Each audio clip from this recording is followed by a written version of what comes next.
Ladies and gentlemen, welcome to the Career Corner, where we answer your career cues. I'm your host, Lukas Kauffman. Today, I'm talking to Jason Starkman and Sam Edelstein about their experience in tech startups and app development and politics with their app Poliquicks. Jason and Sam, welcome to the show. Thanks, Lucas. Nice Thank to you be so much. Very excited to have you here today. So before we jump into things with some deep cutting questions, just really quick, we'll start with Jason and then go on to Sam.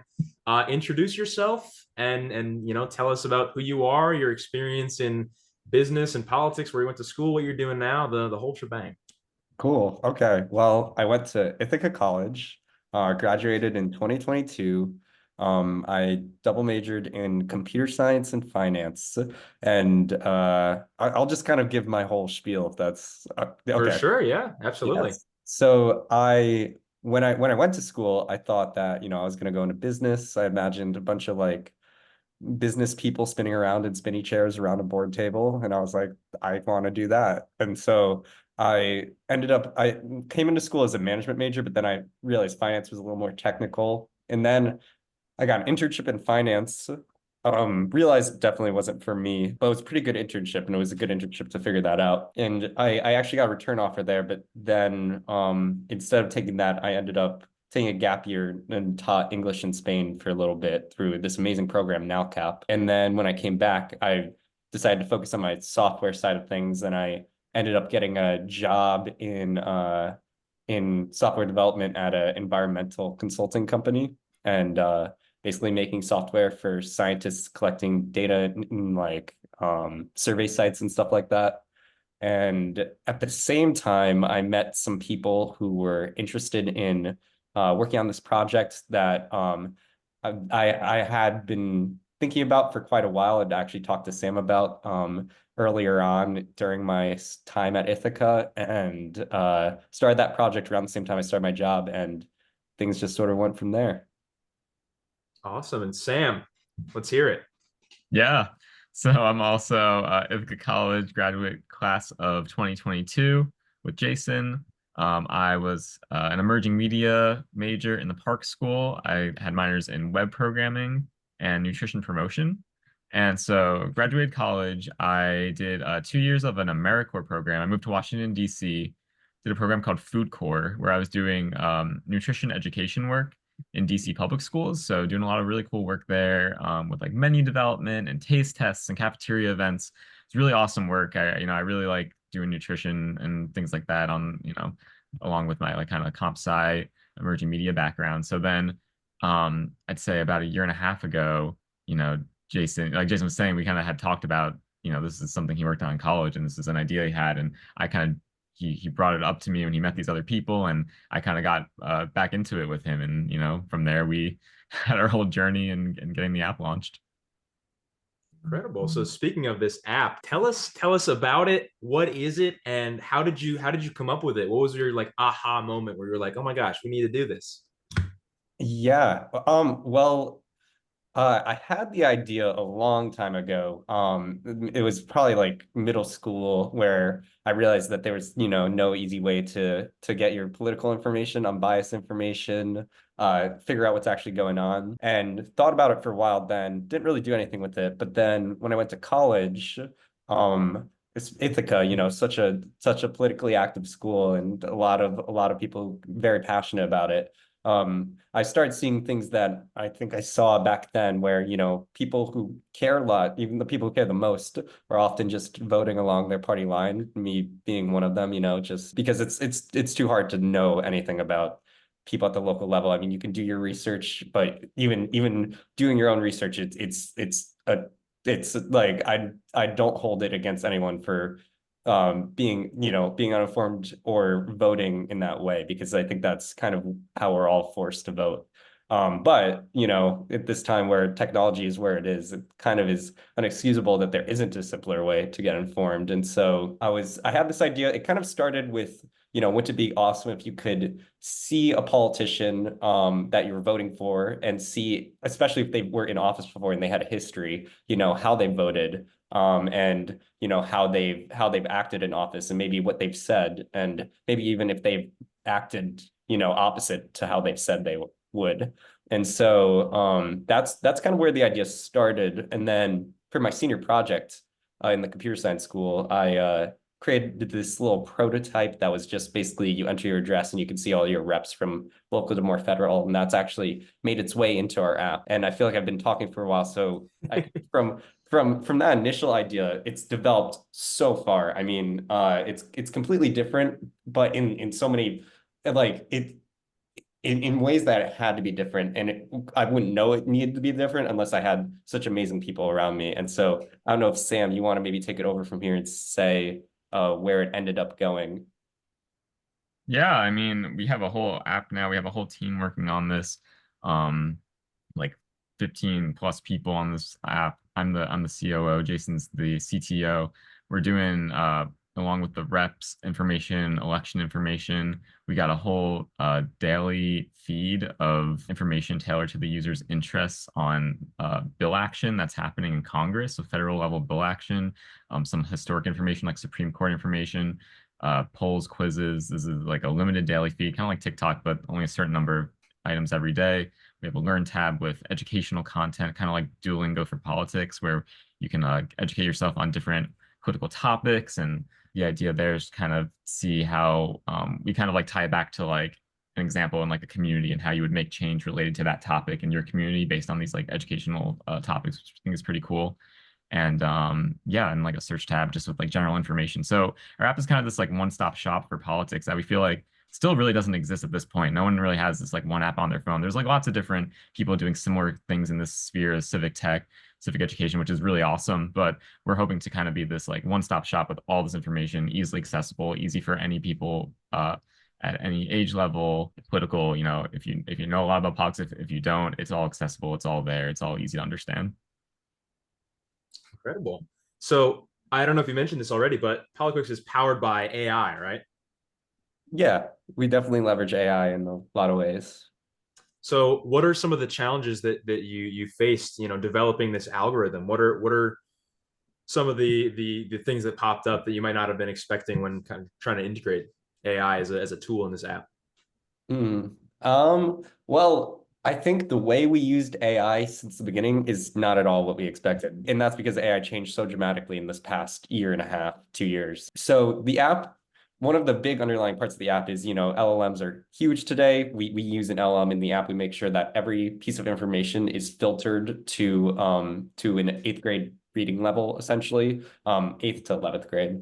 And so, you know, that's in our attempt to try to make it accessible as possible. But when we first started the app and had that idea to do that and summarize and everything, we thought that we were going to have to create our own LLM and train it and host it ourselves. And that led to me going down this deep rabbit hole of trying to understand all these different options we had and how to end up doing something as daunting as that. And about like a few months in, this giant, you know, LLM boom happened, and OpenAI was actually bought by Microsoft. And Microsoft, we're in the Microsoft startup program where basically our cloud costs are covered by Microsoft.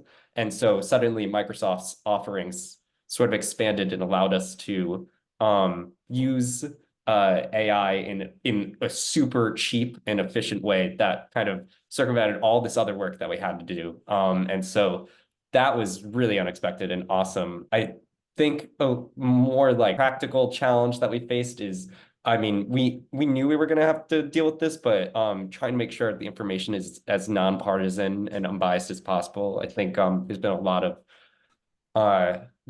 of publication about, you know, LLMs being biased and based on their training material and things like that. And so we kind of have this approach that's pretty typical with LLMs to, you know, sort of get more expected results, where instead of asking the LLM for information or like their opinions or things like that, we have objective data that we've taken from elsewhere and we feed to the LLM. And then we just basically say, based on this data, tell us this, you know. And so it's the process called Wrtg, and it basically sort of makes it a lot more predictable and eliminates a lot of the chance for bias to come in. Yeah, awesome. And you kind of already just addressed this, but you know, a lot of people have some skepticism around AI and algorithmic content, obviously in places like TikTok and Instagram.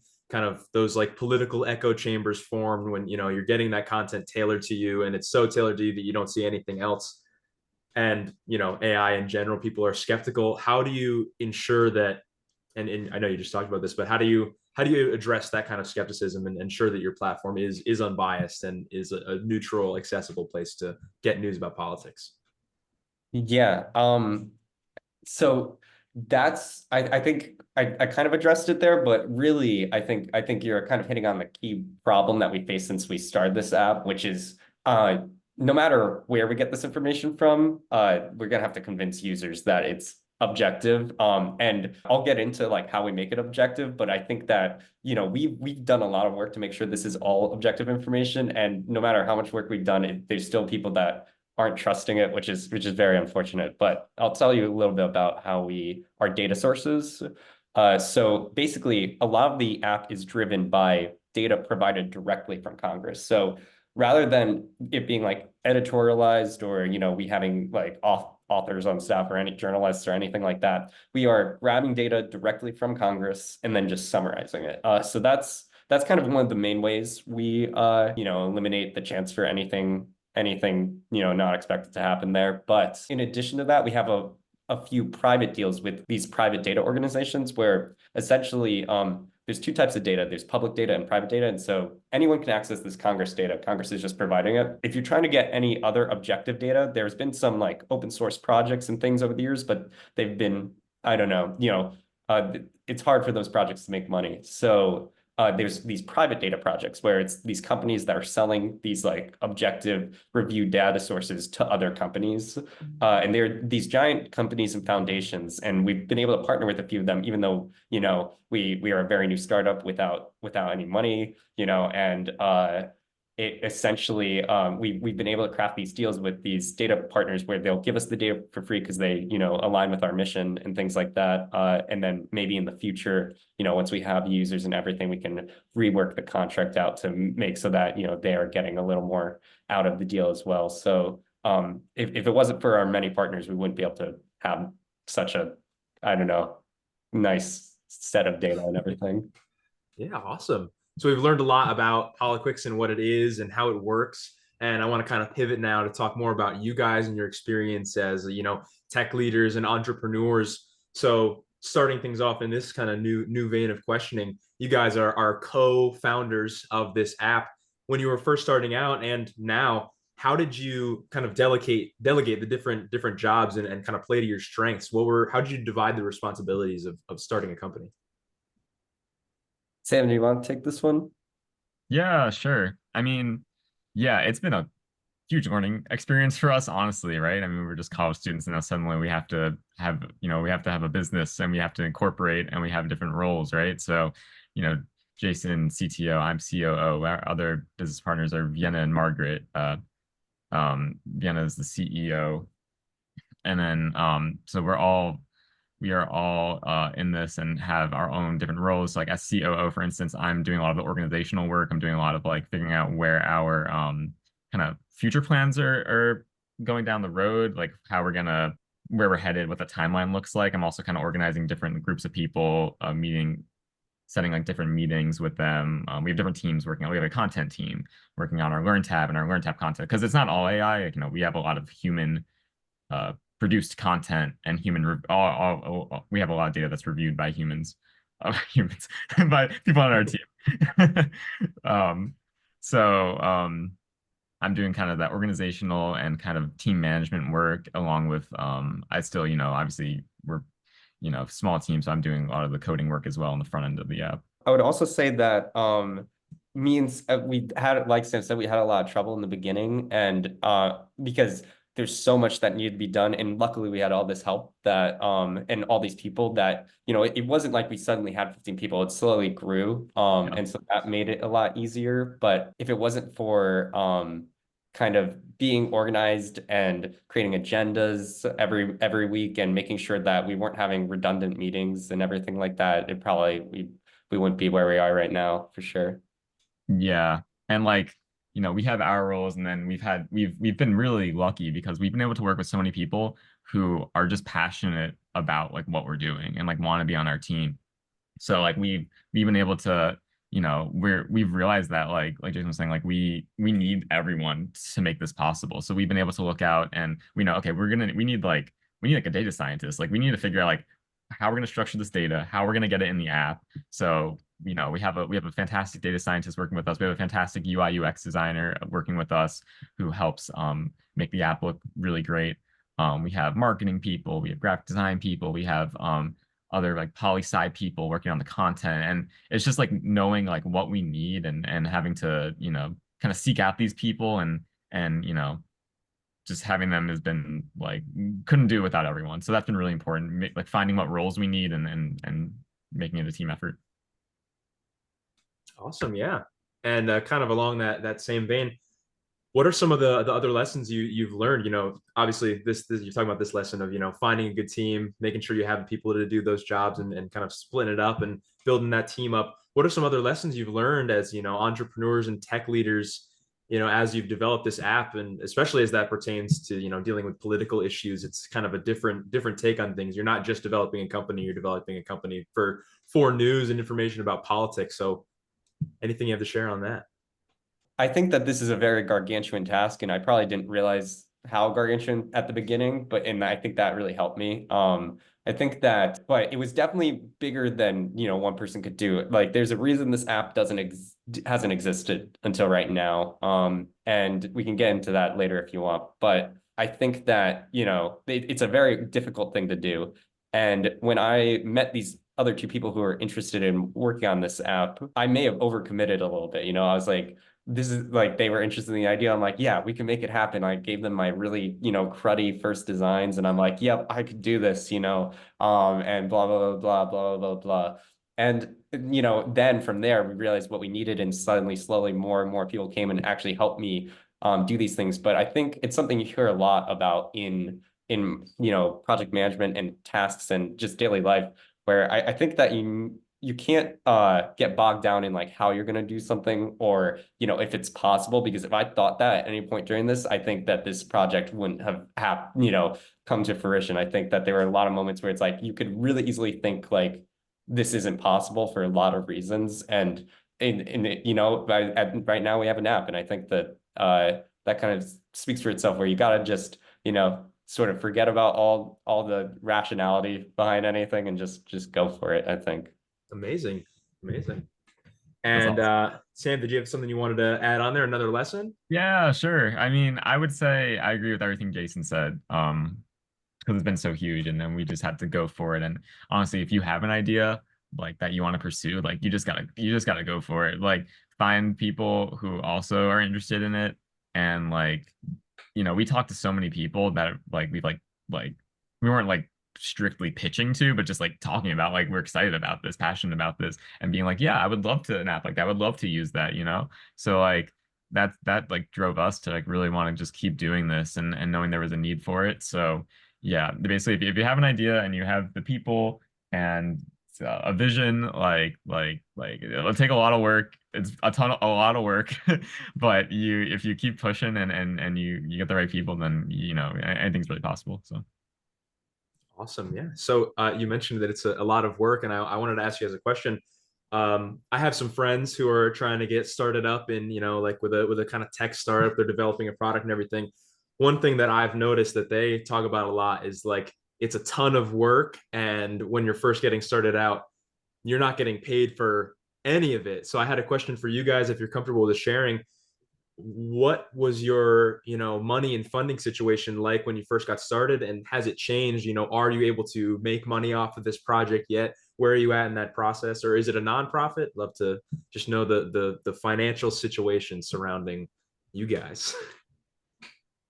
Yeah, for sure. I think that yeah, that is definitely the hardest part of this. If we could work full time on this and like get paid for it, oh my gosh, that would make everything infinitely easier, you know. I think that throughout this project, basically when it started, everyone had a full-time job in addition to working on this project. You know, everyone was doing this as a passion project on the side. I think that as time went on, you know, we talked to investors, we pitched, we went to a few conferences, and we were looking for funding for a while, and then, you know, we got so close to our launch date that we realized, we were getting far enough without investors, so why not just, keep bootstrapping and just go to the distance. But, we never stopped those conversations. And I think, actually, before the election, we got into this accelerator, G Beta, where we essentially work on our pitch materials and everything for 6 weeks, and then they introduce us to a bunch of investors and we pitch to them. And that was really exciting. I think I think something I realized in this project too is there's been a lot of leads and a lot of chances for funding and money and everything, but I really try not to get too excited about it. Just keep focusing on the product, because I think I believe in this thing, and I think that eventually the returns will happen. Right now we have ads in the app, and we're making a little bit of money from that.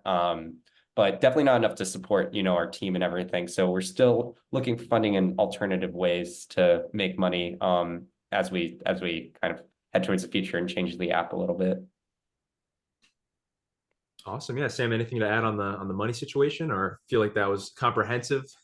Yeah, no, that was pretty good, that what Jason just shared. I feel like it's definitely something we're like Jason was saying, we're actively pursuing, being an accelerator and trying to just, there's been many like good leads and things we're working towards right now, because the future, we have so many future plans for our app, which we think are going to help us with this. Like, we're ad supported right now, which is like, will be the case, but we're also thinking of having like a premium version potentially with more, if we get access to like certain, like more data on rep specific data, like people who are more politically, interested might be more interested in people who are more politically engaged.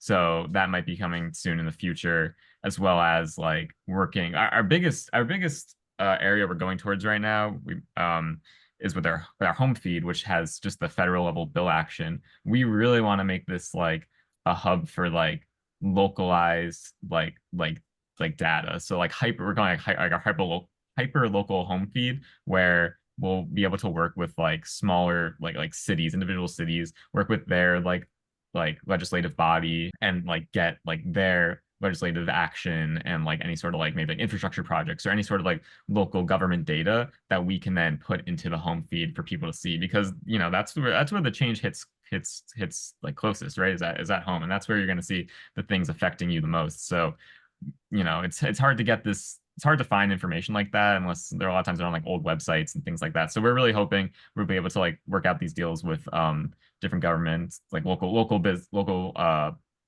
governments, cities like that, to help get the information out there. Maybe put some local ads in there as well. Awesome. And that answered my next question. I was going to ask you guys about the future of Poliquicks and your plans for new features or things you're excited about. So is there anything else in that vein that's upcoming that you wanted to talk about?